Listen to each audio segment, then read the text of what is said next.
साबुदाणा बटाटा चकली बनवताना साबुदाणा चांगला भिजला नाही तर चकल्या तळल्यानंतर कडक होतात.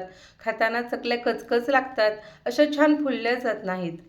ही पहा ना, साबुदाणा बटाटा चकली किती मस्त फुलली आहे. त्यासाठी मी इथे चकल्या बनवताना खास एक ट्रिक वापरलेली आहे. त्यामुळे या चकल्या तिप्पट चौपट फुलतात.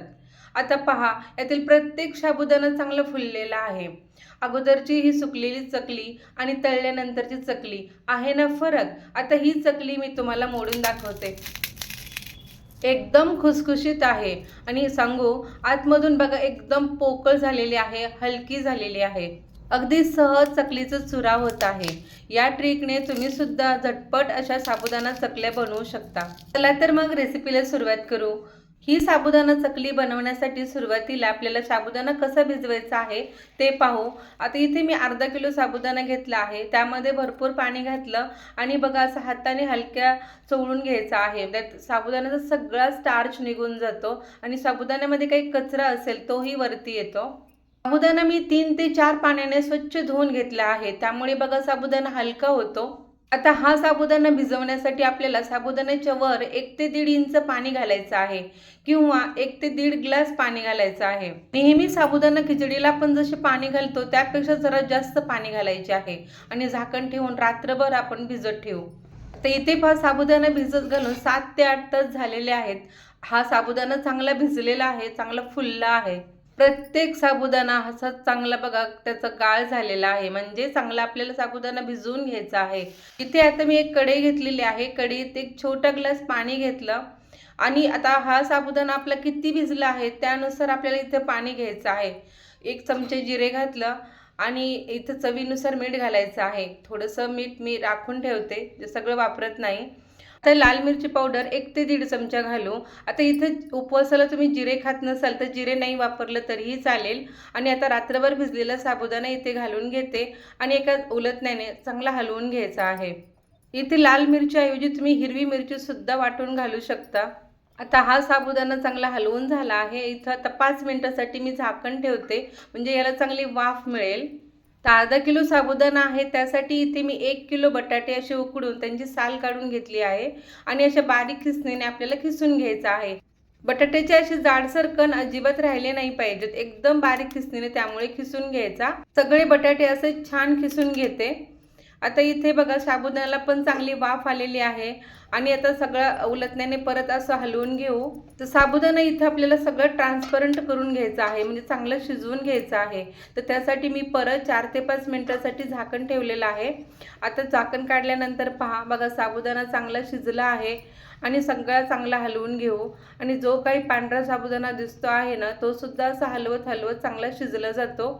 इथे साबुदाणा चांगला शिजवून घेतला की चकल्या बनवल्यानंतर तळल्यानंतर त्या प्रत्येक साबुदाणा चांगला फुलला जातो. चकल्या अजिबात तळल्यानंतर कडक लागत नाहीत, एकदम खुसखुशीत होतात. तर आता हा बटाटा जो किसला आहे ते सुद्धा सगळं मिश्रण मी यात घालून घेते. कढईमध्ये हे मिश्रण मला हलवता आलं नसतं म्हणून मी एका पातेल्यामध्ये काढून घेतलेलं आहे. याला फक्त आता 2 ते 3 मिनिट वाफ येऊ द्यायची आहे. इथे तुम्हाला गरज वाटली तर तुम्ही गरम पाणीही इथे घालू शकता. आता इथे थोडीशी चव बघायची, कारण साबुदाण्याची चकली ही खारट अजिबात चांगली लागत नाही. आता इथे बघा मला थोडंसं मीठ कमी वाटलं म्हणून मी मीठ घालून घेतलेलं आहे. आणि इथे साबुदाणा आणि बटाटा हे एकजीव करून घ्यायचं आहे हे मिश्रण. आता इथे मी गॅस बंद केलेला आहे, पातेलं खाली घेतलेलं आहे आणि इथं असं चांगलं हलवून घ्यायचं आहे. बघा इथं सगळा साबुदाणा बटाटा एकजीव झालेला आहे आणि हे मिश्रण बघा कसं ओलसर छान झालेलं आहे. अजिबात जास्त घट्ट नाही आणि जास्त पातळी झालेलं नाही. आता इथे जे चकले बनवण्याचे शेवग्यानेच मी ही चकली बनवणार आहे. चकली बनवण्याची चकती यामध्ये घालून घेतली. आता बघा हा जो आपला बटाट्याचं आणि साबुदाण्याचं मिश्रण आहे ते यात भरायचं आहे चमच्याने आणि सगळं खाली दाबून भरायचं आहे व्यवस्थित. तुमच्याकडे हा शेवगा नसेल तर एका जाड पिशवीमधून सुद्धा तुम्ही या चकल्या करू शकता. आता बघा हा व्यवस्थित मी याच्यामध्ये सगळं मिश्रण भरलेलं आहे आणि याचं वरचं झाकण बंद केलेलं आहे. आणि या शेवग्याने एकदम चकल्या छान आणि पटपट आपल्यात बनवता येतात. केलेल्या साबुदाण्याच्या मिश्रणावर झाकण ठेवलं आणि आता एका बघा प्लास्टिकच्या शीटवर मी या चकल्या बनवत आहे. चकली बनवताना अजिबात आपल्याला दाब द्यावा लागत नाही, कारण आपण साबुदाणा बटाटा हे चांगलं शिजवून घेतलेलं आहे आणि हे मिश्रण चांगलं एकजीव झालेलं आहे. आणि साबुदाणा पण चांगला भिजलेला होता, त्यामुळे एकदम पटपट या चकल्या बनल्या जात आहेत. आणि ही चकली करताना बघा अजिबात तुटत सुद्धा नाही. साबुदाणा बटाट्याचं मिश्रण जर कडक झालं तर या चकल्या पाडताना असे तुकडे पडले जातात. पण आपलं हे मिश्रण बघा व्यवस्थित छान झालेलं आहे, त्यामुळे चकल्या एकदम चांगल्या गोल आणि पटपट होत आहेत. इथे फक्त शेवगा असं गोल गोल फिरवत आहे आणि आपल्या चकल्या असं बघा किती छान चकलीसारखे एकदम सुंदर अशा बनत आहेत. आता बघा या सगळ्या चकल्या मी इथं बनवून घेतलेल्या आहेत. अर्धा किलो साबुदाणा आणि 1 किलो बटाट्याचं या चकल्या एवढ्या बनलेल्या आहेत आणि या चकल्या मी घरातच बनवलेल्या आहेत. उद्या मी चकल्या या सुकल्या की नंतर कडक उन्हामध्ये ठेवणार आहे. अशा चकल्या घरात बनवल्या की मग 3 ते 4 दिवस आपल्याला कडक उन्हामध्ये वाळवून घ्यायच्या आहेत, म्हणजे ते 2 वर्षासाठी चांगले टिकतात. आता बघा ही चकली छान अशी उन्हात कडक अशी वाळवलेली आहे. चकली हाताने तोडून बघायची, अशी कटकन आवाज आला की चांगली वाळली आहे असं समजायचं.